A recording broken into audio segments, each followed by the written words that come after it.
হরে কৃষ্ণ। সকলকে আবারও কৃষ্ণ প্রীতি শুভেচ্ছা জানিয়ে আমাদের ধারাবাহিক শ্রীমদ্ ভাগবত গীতার ক্লাসে আপনাদেরকে স্বাগতম জানাচ্ছি। আজ আমরা শ্রীমদ্ ভাগবত গীতার অন্তর্গত অষ্টম অধ্যায়ের 3 নম্বর শ্লোক নিয়ে আলোচনা করব। ওই শ্লোকটি অত্যন্ত গুরুত্বপূর্ণ।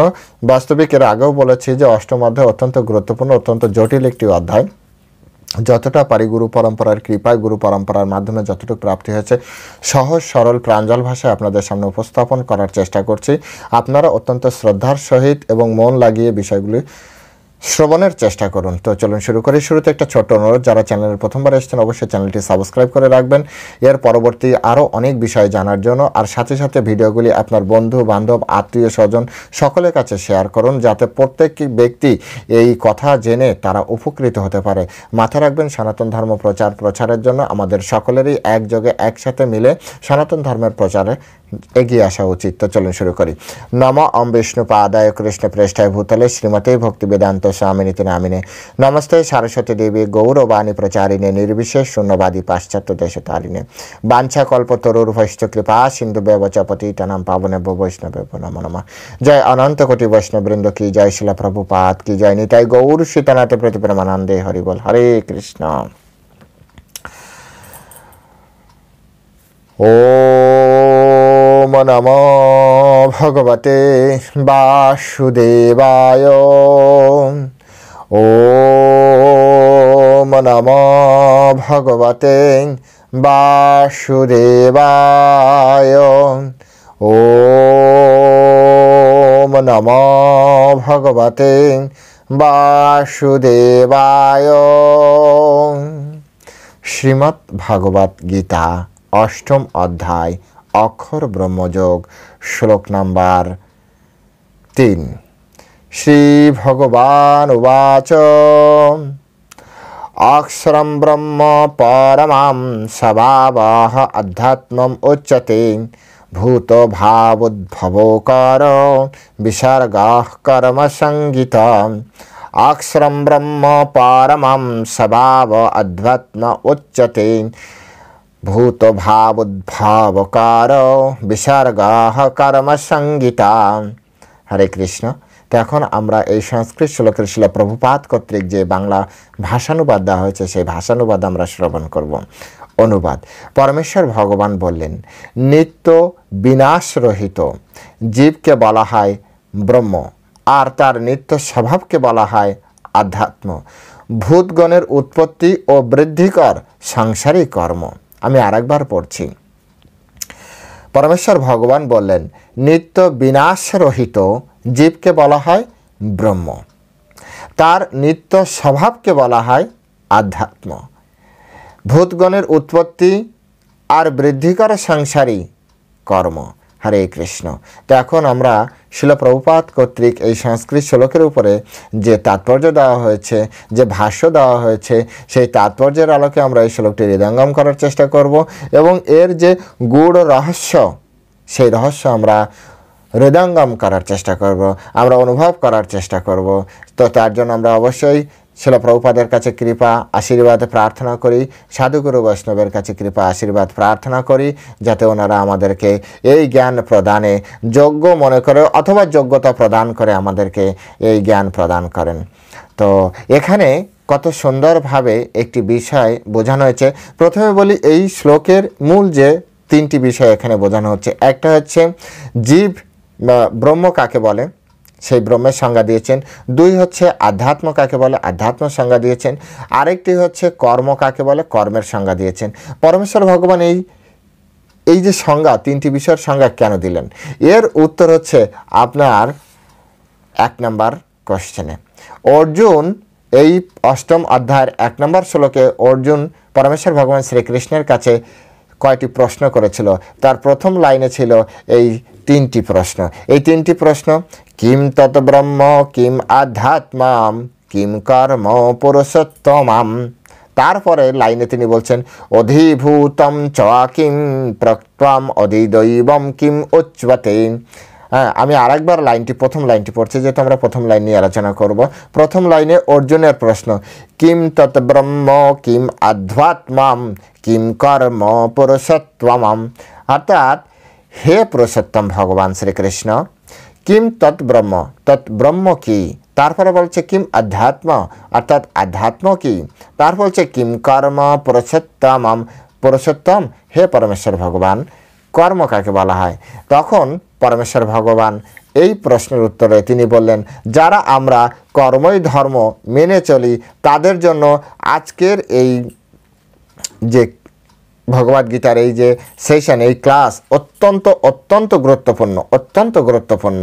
যে কর্মই ধর্ম, কিভাবে কর্মধর্ম, কতটুকু জানলে কর্মকে ধর্মে রূপান্তর করা যায়, কতটুকু অভাবে কর্ম আমার এই জড়জগতে বন্ধনের কারণ হয়, কতটুকু না জানলে কর্ম বিকর্মে পরিণত হয়, এই সব বিষয়গুলো আমাদের এখন জানা দরকার। তাই পরমেশ্বর ভগবান শ্রীকৃষ্ণ এখানে খুব সুন্দরভাবে এই তিনটি প্রথম লাইনের তিনটি প্রশ্নের উত্তর পরমেশ্বর ভগবান একটা শ্লোকে প্রদান করলেন। শ্লোকটি কোডিং ভাষায় আছে, শিলা প্রভুপাদ অনেক সুন্দরভাবে ব্যাখ্যা করেছে। তাই শিলা প্রভুপাদের ব্যাখ্যা প্রত্যেকেরই পড়া উচিত, প্রত্যেকেরই পড়া উচিত। যার কাছে ভগবদ্গীতা নেই আশেপাশে ইস্কন মন্দিরে যান, শিলা প্রভুপাদের গ্রন্থ সংগ্রহ করুন, শ্রীমদ্ ভাগবত গীতা যথাযথ। এখন কথা হচ্ছে পরমেশ্বর ভগবান কি বললেন, বলছেন অক্ষরম ব্রহ্ম পরমম স্বভাবধ্যাত্মম উচ্যতে। অক্ষরম, অক্ষরম ব্রহ্ম, ব্রহ্ম কি? হ্যাঁ, অর্জুন প্রশ্ন করলেন কিম তদ ব্রহ্ম, পরমেশ্বর ভগবান বলছেন অক্ষরম ব্রহ্ম পরমম। অক্ষরম, অক্ষরম মানে কি? অক্ষরম এখানে দুটি শব্দ, অ প্লাস অক্ষরম, স্বরম, অ প্লাস স্বরম। এখন অ্যাকচুয়ালি বাংলায় বলা হয় খর। হ্যাঁ, ক্ষীয়কে আপনার স উচ্চারণ করা হয়, যেমন ক্ষমা সমা, ক্ষমা কি যে আমাকে ক্ষমা করবেন। তো এভাবে সংস্কৃতিতে ক্ষীয়টা স উচ্চারণ হয়ে যায়, হিন্দিতেও একইভাবে অ্যাজ ইট ইজ রেখেছে, কিন্তু বাংলায় এসে স ক্ষীয় হয়ে যাচ্ছে। এনিহাও অক্ষরম ব্রহ্ম, যখন আমরা সংস্কৃত পড়ছি তখন আমরা অক্ষরম, আর বাংলায় যখন আমরা বলি তখন আমাদের উচিত অক্ষরম, অক্ষর বলা। কিন্তু আসলে মাঝে মাঝে যদি ভাষাগত ত্রুটি হয়ে যায় আপনারা ক্ষমা করবেন, ছোট ভাই মনে করে, বন্ধু মনে করে। যাই হোক, এই যে অক্ষর ব্রহ্ম, অক্ষর, অক্ষরের ভিতরে দুটি বিষয় আছে, একটা হচ্ছে অ, আরেকটি হচ্ছে খর। হ্যাঁ, অর্থাৎ অ এখানে না শব্দ বোঝাচ্ছে, খর মানে হচ্ছে পতিত, খর মানে ক্ষয় হওয়া, পতিত হওয়া, পতনশীল। হ্যাঁ, এখন অ যখন ক্ষয়ের সাথে যুক্ত হয় তখন হয় অক্ষর, অর্থাৎ যা ক্ষয় হয় না। এই জন্য পরমেশ্বর ভগবান বললেন ব্রহ্ম তাকেই বলা হয় যা বিনাশরহিত, বিনাশরহিত। এখানে ব্রহ্মের কোনো বিনাশ নেই, ব্রহ্মের কোনো বিনাশ নেই। বিভিন্ন উপনিষদে এরকম বলা হচ্ছে অহম ব্রহ্মাস্মি, আমি ব্রহ্ম, এই কথাটাই সত্য, কিন্তু আমি পরব্রহ্ম না। বিভিন্ন আমাদের বৈদিক সাহিত্যে ব্রহ্ম, জীবকে ব্রহ্মরূপে বলা হয়েছে, জীবকে ব্রহ্মরূপে বলা হয়েছে, কিন্তু জীব কিন্তু কখনো পরব্রহ্ম নয়। ব্রহ্ম শব্দ যেমন আছে ঠিক তেমনি পরব্রহ্ম শব্দ আছে, পরব্রহ্ম। তাই জীব কখনো পরমেশ্বর ভগবান নয়। এখানে জীব সম্পর্কে বলা হচ্ছে, এখানে ব্রহ্ম মানে জীবকে বোঝানো হচ্ছে, কারণ যে জীব বিনাশরহিত। জীব বিনাশরহিত, জীব কীভাবে বিনাশরহিত হতে পারে? এখানে জীব বিনাশরহিত মানে জীবাত্মাকে বোঝাচ্ছে। জীবাত্মা কি? নিত্য। হ্যাঁ, ন জায়তে না ম্রিয়তে নায়ম ভূতা ভবিতা বা ন ভূও, এটা আপনার পড়েছেন। নৈনম ছিন্দন্তি শস্ত্রাণি নৈনম দাহতি পাবক না চ এনম ক্লেদায়ন্ত অপো না শশয়তি মারুতা। এগুলো আত্মা সম্পর্কে অলরেডি আপনারা শ্রবণ করেছেন। সুতরাং এখানে সেই জীবকেই বোঝাচ্ছে যে জীব এই পঞ্চভৌতিক শরীর নয়। এটা তো পঞ্চভৌতিক শরীর জীবের পোশাক, জীব বলতে বোঝায় জীবাত্মা, জীবাত্মা। এখন সেই জীবাত্মা, যে জীবাত্মার কখনো কি হয় না, পরিবর্তন হয় না, শাশ্বত। অর্থাৎ জীবাত্মার পরিমাণ একটা মানুষের ভিতরে যতটা, একটা হাতির ভিতরে ততটা, একটা তিমি মাছের ভিতরেও ততটা, একটা পিপিলিকার ভিতরেও ততটা, একটা ভাইরাসের ভিতরেও ততটা রয়েছে জীবাত্মার পরিমাণ। তাই শিল প্রভুপাদ এখানে খুব সুন্দরভাবে বলছেন ব্রহ্ম হচ্ছে অবিনশ্বর, নিত্য, শাশ্বত এবং অপরিবর্তনীয়, কখনোই পরিবর্তন হবে না। এটা নিত্য, সবসময় থাকবে। নিত্য মানে অনিত্যের বিপরীত। অনিত্য মানে কি? যা আজ আছে কাল থাকবে না। যেমন আমার এই চেহারা আজ আছে, এমন কাল এরকম থাকবে না। এই প্রকৃতি আজ আছে কাল এরকম থাকবে না যে ছোটোবেলায় আপনারা যারা এই কথাগুলি শোনেন, ছোটোবেলায় আপনি আপনার ছোটোবেলার যে পরিবেশ দেখেছিলেন, আপনি আপনার গ্রামে ফিরে যান, যদি শহরে থাকেন শহর থেকে গ্রামে ফিরে যেয়ে দেখেন সেই পরিবেশ নেই, অথবা আপনি ওই গ্রামেই থাকলেও দেখবেন যে আপনি যে মাঠে খেলাধুলা করেছেন বা যেভাবে আপনি ছোটাছুটি করেছেন সেই পরিবেশ এখন আর সেরকম নেই। তার মানে কি? পরিবর্তনশীল, নিত্য নয়, পরিবর্তনশীল। আপনি যে স্কুলে পড়াশোনা করেছিলেন, যে বেঞ্চে আপনি বসেছিলেন সেই বেঞ্চগুলি হয়তো নেই, বা সেই স্কুল আছে, স্কুলের নাম আছে কিন্তু পরিকাঠামো চেঞ্জ হয়েছে, হয়তো বিল্ডিং হয়েছে, আগে হয়তো আপনার মাটির ঘর ছিল সেটি বিল্ডিং হয়েছে, পাঠশালার আদলে অন্য কোনো কিছু তৈরি হয়েছে, প্রাইমারি স্কুল তৈরি হয়েছে। তো জগৎ এরকমভাবেই পরিবর্তনশীল। আব্রহ্ম ভুবনাল্লোকা পুনরাবর্তিন, অর্থাৎ ব্রহ্মলোক পর্যন্ত সব কিছুই পরিবর্তনশীল, সব কিছু পরিবর্তনশীল। তাহলে এর ভিতরে অপরিবর্তনীয় বলতে কাকে বোঝায়? অপরিবর্তনীয় যার যে বস্তু, চিন্ময় বস্তু, নিত্য বস্তু, সেই নিত্য বস্তুই হচ্ছে ব্রহ্ম। অপরিবর্তনীয় বস্তু তিনি হচ্ছেন ব্রহ্ম। আর এই অপরিবর্তনীয় বস্তুর, নিত্য বস্তুর যিনি সৃষ্টিকর্তা তিনি হচ্ছেন পরব্রহ্ম। তাই শিল প্রভুপাদ এখানে বলছেন এই ব্রহ্মের অতীত হচ্ছে পরব্রহ্ম, ব্রহ্মেরও অতীত।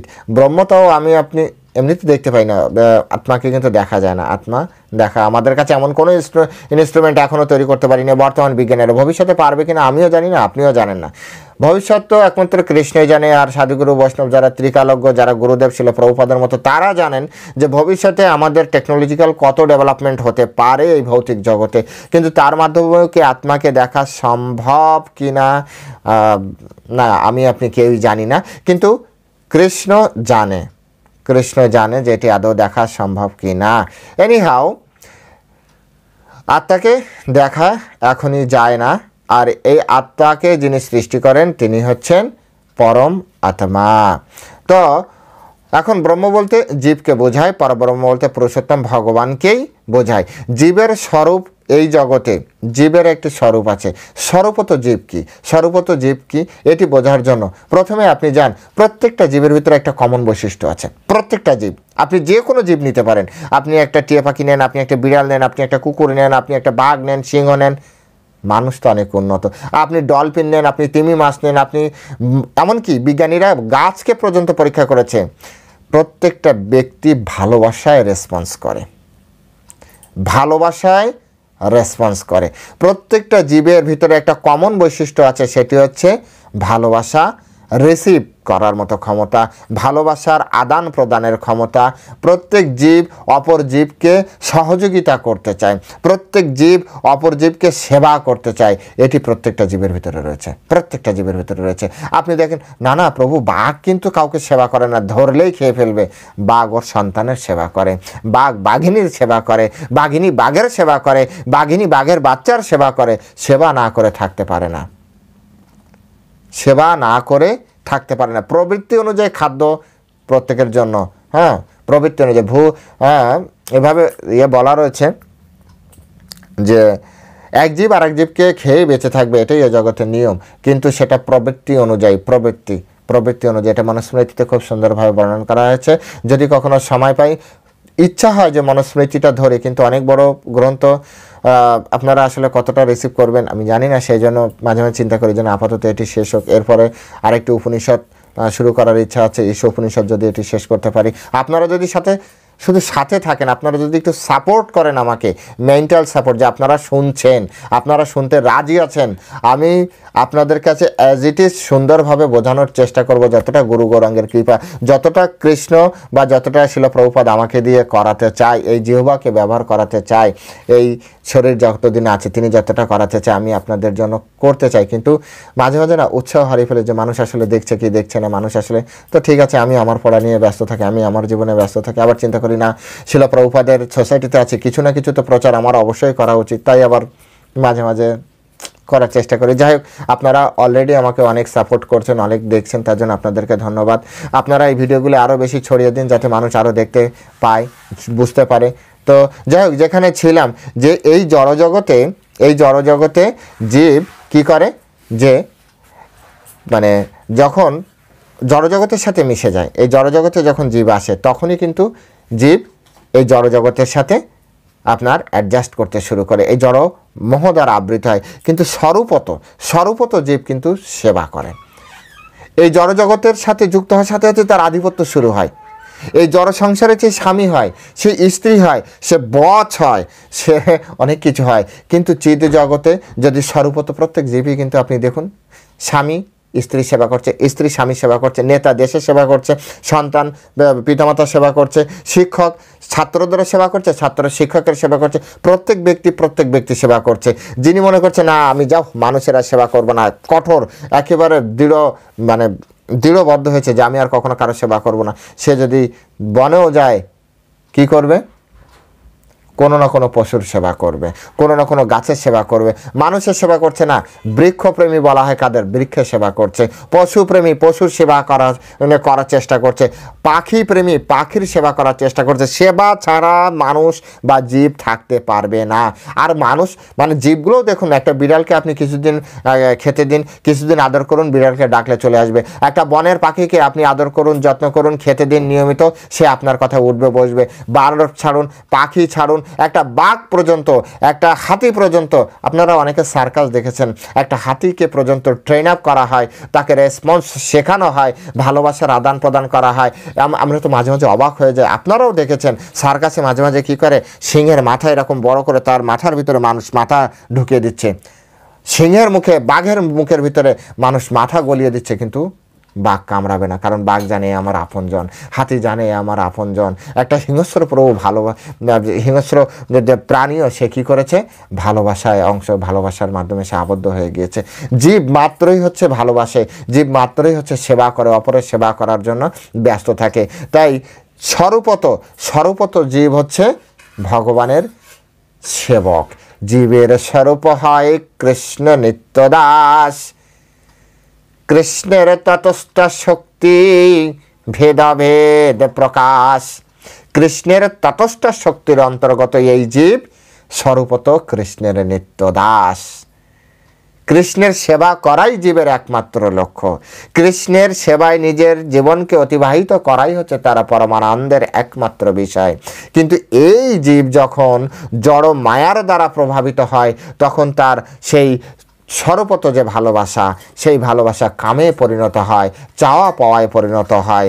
আর স্বরূপত তিনি যখন ভালোবাসতেন, সেবা করতেন, সেই সেবা হচ্ছে আধ্যাত্মিক তত্ত্বের সাথে যুক্ত হয়। তাহলে দুটি প্রশ্নের উত্তর হয়ে গেল। একটি হচ্ছে জীব হচ্ছে তাকে বলা হয় ব্রহ্ম, তাকে বলা হয় যার পতন হয় না, তিনি হচ্ছেন জীব ব্রহ্ম। আর সেই জীবের যে নিত্য স্বাভাবিক স্বভাব, সেবা প্রবৃত্তি, তাকে বলা হয় হচ্ছে আধ্যাত্ম। বাকি থাকছে কি?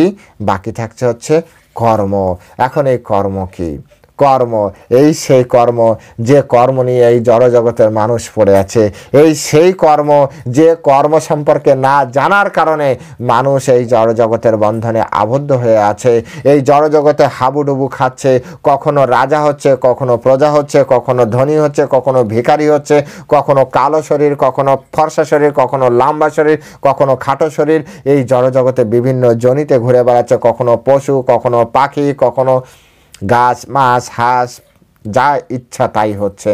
কিন্তু মানুষ বুঝতে পারছে না এই সব কিছু হচ্ছে তার কর্মের কারণে। এই কর্মের দ্বারা আবদ্ধ হয়ে শঙ্করাচার্য বললেন, কিভাবে বললেন? পুনরপি জননম পুনরপি মরণম পুনরপি জননী জঠরে শয়নম। এই কর্মের কারণে আমাদের বারবার জন্ম, বারবার মৃত্যু, আর বারবার কোনো না কোনো মায়ের গর্ভে আমাদের জন্ম হচ্ছে এই কর্মের কারণে।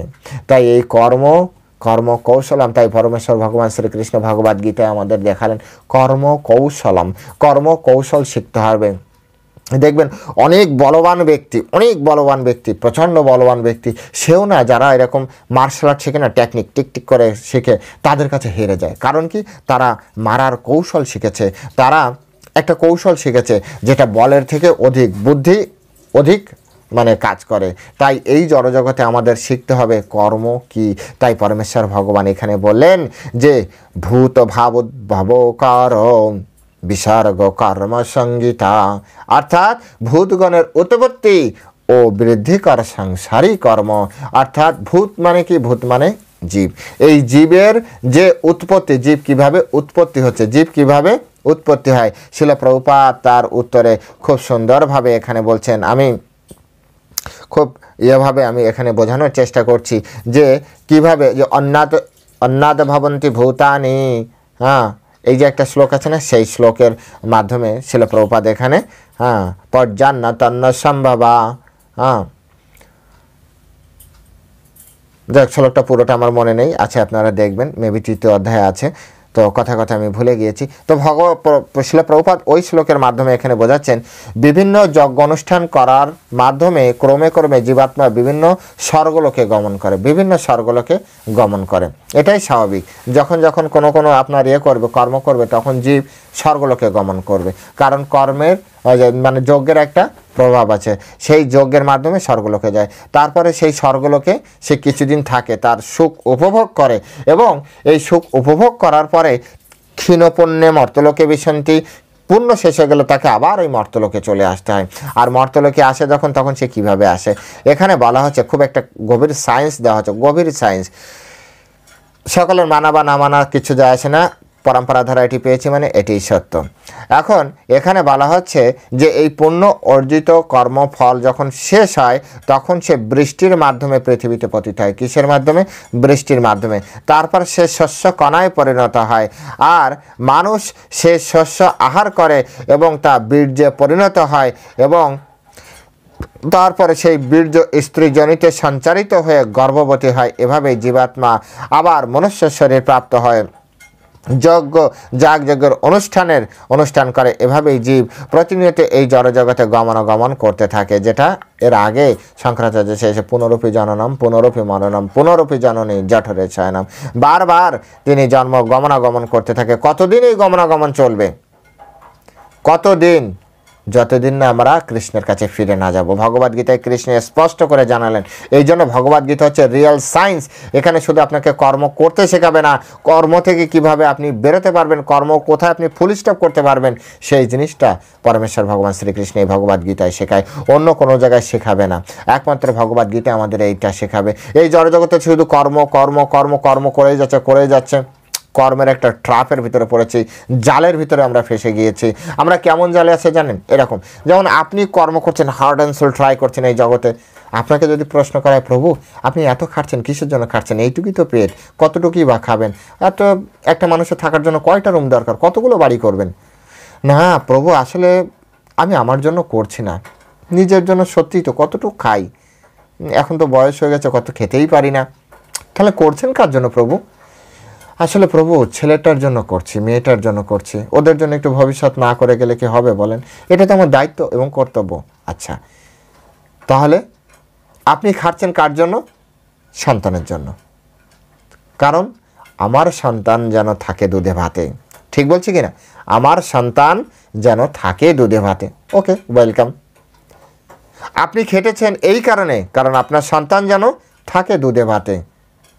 ঠিক আছে, আপনার টাইম শেষ, আপনার সন্তান বড় হয়েছে, আপনার সন্তান তো আর কোনো কাজ করার কথা নেই, কারণ আপনি তো সারা জীবন তার জন্য অ্যাসেট তৈরি করেছেন, সারা জীবন পরিশ্রম করেছেন যাতে আপনার সন্তানের গায়ে ফুলের আঁচড় না লাগে, আপনার সন্তান যাতে কোনো রকম কষ্ট উপভোগ না করে, সেজন্য আপনি খেটেছেন।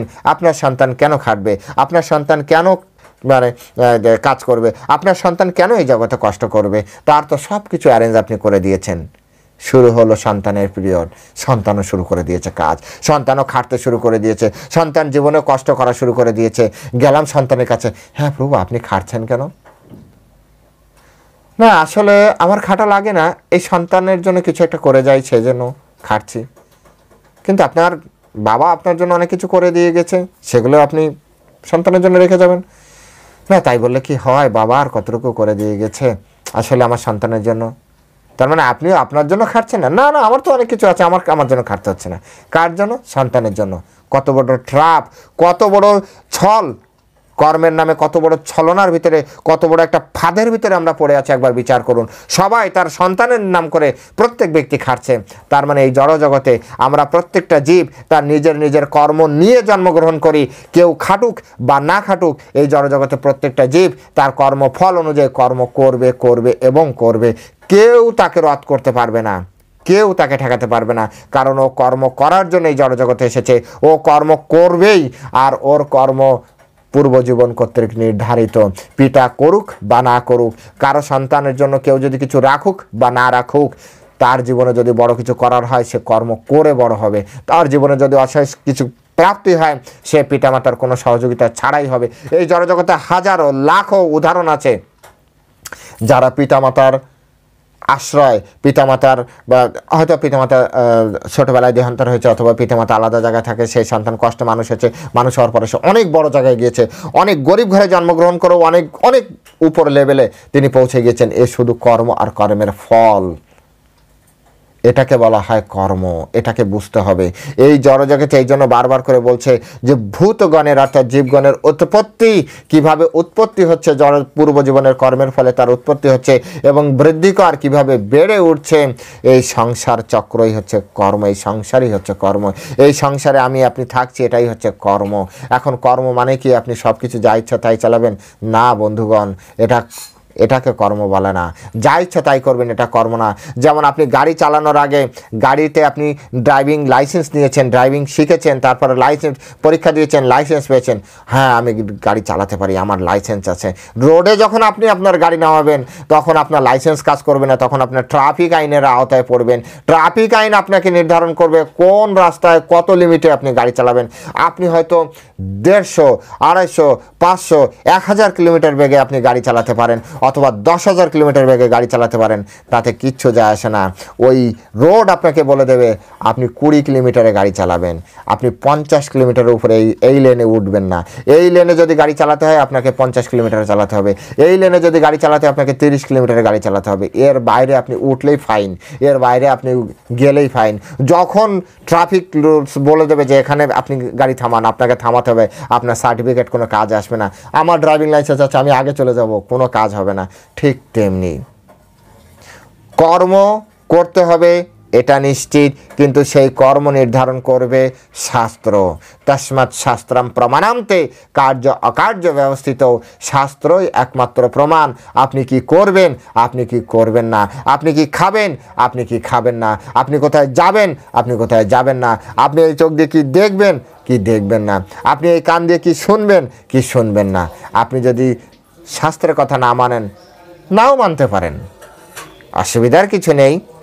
পরীক্ষার সময়, পরীক্ষার আগে টিচাররা স্টুডেন্টদেরকে শেখায় ভালো করে পড়াশোনা করো, তোমাকে রেজাল্ট এইরকম হবে, এরকম পড়লে এরকম রেজাল্ট, এরকম পড়লে এরকম রেজাল্ট। আপনি টিচারের কথা শুনলে রেজাল্ট ভালো, নাও শুনতে পারেন আপনি, কিন্তু রেজাল্ট হবে। বুঝতে পেরেছেন? আপনি যদি টিচারের কথা শুনে না পড়েন তাহলে রেজাল্টের ক্ষেত্রে কিন্তু তার প্রভাব পড়বে। ঠিক তেমনি শাস্ত্র অনুযায়ী যদি আপনি জীবন পরিচালনা না করেন তার প্রভাব কিন্তু মৃত্যুর পরে, যেদিন এই শাস্ত্রের আইন শুরু হবে, এই ভৌতিক শরীরে ভৌতিক জগতে আমি আপনি আছি, ভৌতিক আইন দ্বারা আমি আপনি প্রভাবিত, ভৌতিক আইন দ্বারা আমি আপনি নিয়ন্ত্রিত, কিন্তু এই ভৌতিক শরীরে যখন না থাকবে, যখন আমি আত্মা নিয়ে উপরে যে বিচারালয়ে যে দাঁড়াবো, তখন আধ্যাত্মিক যে পারমার্থিক যে আইন, সেই প্রকৃতির আইন দ্বারা আমার আপনার কিন্তু বিচার কার্য শুরু হবে এবং সেই বিচার কার্য অনুযায়ী আমার আপনার গতি তৈরি হয়ে যাবে। তাই বন্ধুগণ, ভক্তগণ, প্রিয় মিত্রগণ, আপনারা অবশ্যই শাস্ত্র অনুযায়ী চলার চেষ্টা করেন। এই জড়জগতে কর্মই হচ্ছে সেটি যেটি এই জড়জগতের জড় ও চেতনের প্রভাব উৎপন্ন নানাবিধ সৃষ্টি, অর্থাৎ সৃষ্টি করার যে প্রবণতা, সৃষ্টি যা হয় তাই হচ্ছে কর্ম। প্রতিদিনই আমরা কোনো না কোনো কর্ম করছি, কিন্তু সেই কর্ম শাস্ত্র বিহিত আছে কিনা, না শাস্ত্র ভায়োলেট করে করা হচ্ছে কিনা, আপনার জীবনের প্রত্যেকটা কর্ম কৃষ্ণ কেন্দ্রিক কিনা সেটি বোঝার চেষ্টা করা উচিত। শিলা প্রভুপাদ এখানে খুব সুন্দর কনক্লুশন দিয়েছেন যে এই জড়জগতে প্রত্যেকটা জীব গমনাগমন করছে, এটা তো আগেই বলেছেন, কিন্তু তারপরে যে জিনিসটা বলেছেন যে কৃষ্ণ ভাবনায় ভগবত ভক্ত তারা যাগযজ্ঞের মাধ্যমে কৃষ্ণকে ভায়া হয়ে প্লেস্ট না করে তারা ডাইরেক্ট কৃষ্ণ সেবার মাধ্যমে কৃষ্ণকে প্লেস্ট করার চেষ্টা করেন এবং ডাইরেক্ট কৃষ্ণকে প্লেস্ট করার মাধ্যমে তাদের কী হয়, সরাসরি ভগবত ভক্তি প্রাপ্তি হয় এবং ভগবত ভক্তির মাধ্যমে ভগবত চেতনার মাধ্যমে তারা ভগবানের কাছে ফিরে যেতে পারেন। যেভাবে বলা হচ্ছে দেবান দেবজ জানতি মদ ভক্ত জানতি ওপি মাম, অর্থাৎ দেবলোক যারা দেবতাদের উপাসনা করবে তারা তো দেবলোকে যাবে। এর আগেও বারবার আলোচনা করা হয়েছে, সপ্তম অধ্যায় পর্যন্ত দেবতাদের উপাসকদের কিন্তু রেখে এসেছি। এখন কিন্তু আমরা শুরু করব কৃষ্ণের উপাসকদের নিয়ে। সপ্তম অধ্যায় পর্যন্ত কারণ দেবতাদের নিয়ে ওখানে বিস্তার আলোচনা রয়েছে, হ্যাঁ, সপ্তম অধ্যায়ের আগ পর্যন্ত। এখন আমরা ওদের ওই ক্লাস পর্যন্ত ছেড়ে কেউ যদি দেবতাদের পূজা অর্চনা এই সবগুলো একবার বুঝতে পারে তো উনি করবেন, যদি করেন তাহলে সপ্তম অধ্যায় পর্যন্ত, ক্লাস 7 পর্যন্ত না জন্য ঠিক আছে। ক্লাস 8-এ উঠতে গেলেই মানসিক উন্নতি চাই। তো পরমেশ্বর ভগবানের অর্থাৎ ভগবত ভক্তির পন্থা অবলম্বন করেন এবং ভগবানের কাছে ফিরে যাওয়ার জন্য চেষ্টা করেন। এটি হচ্ছে একটি গুরুত্বপূর্ণ বিষয় যে আমরা পরমেশ্বর ভগবানের কাছে কিভাবে ফিরে যেতে পারি। ভগবদ গীতার এই অষ্টম অধ্যায় বারবার করে বিভিন্ন ছলে বলে কলে কৌশলে আমাদেরকে এটি শেখাবে। কেন ভগবান বললেন অক্ষরম ব্রহ্ম, কেন বললেন? কারণ আমরা এই জড় শরীর নয়। আমি যদি ভাবি আমি এই শরীর কিন্তু আজ আছে কাল থাকছে না। আপনি দেখুন শরীরের কতগুলো পরিবর্তন হয়, 6 ধরনের পরিবর্তন হয়। শরীর জন্মগ্রহণ করে, শরীর ধীরে ধীরে বাড়ে।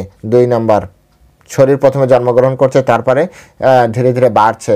3 নম্বর, শরীর একটা পর্যায়ে স্থিতিশীল হয়, অর্থাৎ একটা বয়স দীর্ঘ সময় থাকে, তারপরে শরীর ধীরে ধীরে নষ্ট হতে থাকে, তারপরে বার্ধক্য আসে, তারপর বার্ধক্য আসছে, তারপরে ধীরে ধীরে তার শরীরে মৃত্যুবরণ করছে। এই 6 ধরনের পরিবর্তন শরীরে আছে, কিন্তু ব্রহ্মের এই ধরনের কোনো পরিবর্তন নেই। পরব্রহ্মও এরকম। ব্রহ্ম সবসময় নিত্য, শাশ্বত, সবসময় ইয়াং। বস্তুত আমরা ইয়াং কিনা কীভাবে বুঝবেন? প্রমাণ কি আমরা ইয়াং? অনেকে চুলদারি সাদা হয়ে গেছে, সেও ইয়াং। কীভাবে বুঝবেন? খুব সিম্পলি, একটা বৃদ্ধ বয়সের ব্যক্তিও দেখবেন ফুটবল খেলতে চায়, ফুটবল খেলা দেখলে ফুটবল খেলতে চায়, গায়ে জোর নেই কিন্তু খেলতে চায়, কারণ ভিতরে তো ইয়াং এনার্জেটিক মানুষ বসে আছে, বাইরে শরীর কাজ করছে না, তাতে কী হয়েছে? বৃদ্ধ বয়সও ঘুরতে যেতে চায়, কারণ ইয়াং বয়সে তো ঘুরতে ফিরতে একটু ভালোই লাগে। হ্যাঁ, এই যে মনের ভিতরে থেকে যিনি উদ্যম তৈরি করছেন, স্পৃহা তৈরি করছেন, সেই জন্য এখানে বলছেন ভূতগণের উৎপত্তি ও বৃদ্ধিকর ভিতরে থেকে। হ্যাঁ, এই যে নিত্য শাশ্বত, এরা হচ্ছে নিত্য শাশ্বত, সেই জন্য নিত্য সবসময়। এই জন্য জীব হচ্ছে নিত্য ভিতর থেকে, যেহেতু এই শরীরের দ্বারা আমরা হয়তো কিছু করতে পারছি না, কিন্তু শরীর যদি না থাকতো, যদি একবার বলা হতো ঠিক আছে তুমি মন যা চাই তোমার তাই হবে, দেখবেন সবাই প্রথমে চাইতো যে আমি এই বৃদ্ধ শরীর চাই না, আমি ইয়ং হয়ে যাব। প্রথমে এটা চাইতো কিনা আপনারা বলুন, প্রত্যেকে বলুন। যারা এই কথা যদি যারা মেনে নিয়েছেন প্রত্যেকে আপনার কমেন্টসে লিখবেন যে হ্যাঁ প্রভু এটাই চাইতো। আর যারা এর বিপরীতে আছেন বলবেন না প্রভু এটা চাইতো না। প্রত্যেকের কাছে যদি প্রথম বলা হতো যে তুমি কি চাও, হ্যাঁ তোমাকে একটা চাওয়ার স্বাধীনতা দিলাম, প্রত্যেকে বলতো বৃদ্ধরা তোমরা কি চাও? প্রত্যেক বৃদ্ধ প্রথম লিখতো কি জানেন? আমি এই বৃদ্ধ দশা চাই না, আমি ইয়াং লাইফে ফিরতে চাই। ইয়াং লাইফ কেন? তার মানে আমরা হচ্ছে ইয়াং এনার্জেটিক জীবাত্মা, ইয়াং। তাই পরমেশ্বর ভগবান প্রথমেই বললেন যে আমরা ব্রহ্ম। কেন বলেছেন ব্রহ্ম? কেন ব্রহ্ম বলেছেন? প্রশ্ন হচ্ছে কেন ব্রহ্ম বলেছেন? কারণ আমরা হচ্ছে পরম ব্রহ্মের অংশ। কেন পরম ব্রহ্মের অংশ এই কথাটা বলার দরকার?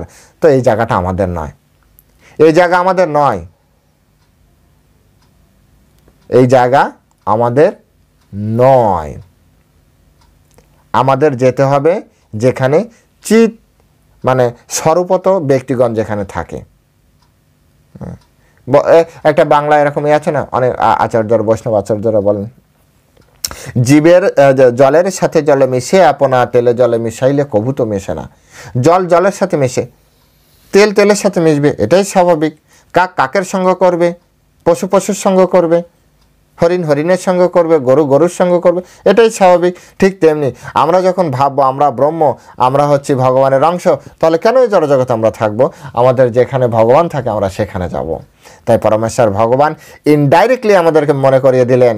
আগেই বলেছেন এই অধ্যায়টা অত্যন্ত জটিল, এই অধ্যায়টা খুব জটিল। ইনডাইরেক্টলি তিনি আমাদেরকে মনে করিয়ে দিলেন যে এই জগৎ তোমার নয়, কারণ তুমি তো এই জগতেরই নও। এই জগৎ ভৌতিক জগৎ, এই ভৌতিক জগৎ তো তোমার নয়। তুমি কেন ভৌতিক জগতে থাকার চেষ্টা করছো? তাই অ্যাজ সুন অ্যাজ পসিবল আমার কাছে ফিরে এসো। এটি হচ্ছে কৃষ্ণের। হ্যাঁ, এই জন্য তিনি খুব সুন্দরভাবে বললেন এবং সাথে সাথে এও বলে দিলেন যে আধ্যাত্ম কি? আধ্যাত্ম মানে হচ্ছে তোমার স্বরূপত, তুমি আমার দাস, আমার সেবা করো আর এখান থেকে চলে এসো, আমি ব্যবস্থা করে দিচ্ছি। সব কিছু কৃষ্ণের অ্যারেঞ্জমেন্ট। তো যাই হোক, এই হচ্ছে এই শ্লোকের মূল ভাবার্থ, যেটা পরম্পরা ধারায় আমরা উদ্ধার করতে পেরেছি, হৃদয়ঙ্গম করতে পেরেছি। আপনাদের কাছে আমরা বিশেষ অনুরোধ করি আপনারা সবসময় এই বিষয়গুলো নিয়ে বারবার করে পড়ুন। আরও বেশি হয়তো আপনারা আমার থেকে অধিক বেশি জানতে পারবেন, কারণ আমি এটা বিশ্বাস করি, সত্যিই বিশ্বাস করি যে আপনারা আমার থেকে অধিক অধিক অধিক পিওর সোল আত্মা। সুতরাং পরমেশ্বর ভগবানের কৃপা আপনারা অবশ্যই প্রাপ্তি হবেন। আজ এ পর্যন্তই এই শ্লোকের উপরে এখানে বিশ্রাম রাখছি। আর সাথে সাথে যেতে যেতে একটা কথা বলি, অনুরোধ করি যারা যেখানে আছেন চ্যানেলে যারা প্রথম এসছেন অবশ্যই চ্যানেলটি সাবস্ক্রাইব করবেন এবং ভালো লাগলে ভিডিও একটা লাইক করবেন। আর আপনার বন্ধু বান্ধব আত্মীয় স্বজনের কাছে অবশ্যই এই ভিডিওগুলি শেয়ার করুন এবং তাদেরকে বলুন ভিডিওগুলি যাতে সাবস্ক্রাইব করে রাখতে এবং ভিডিওগুলো দেখতে। কারণ একটা জিনিস মাথায় রাখেন, যেহেতু আপনার উপকার হয়েছে এই কথার মাধ্যমে তারও উপকার হতে পারে। হরে কৃষ্ণ। জয় শিলা প্রভুপাদ কি জয়।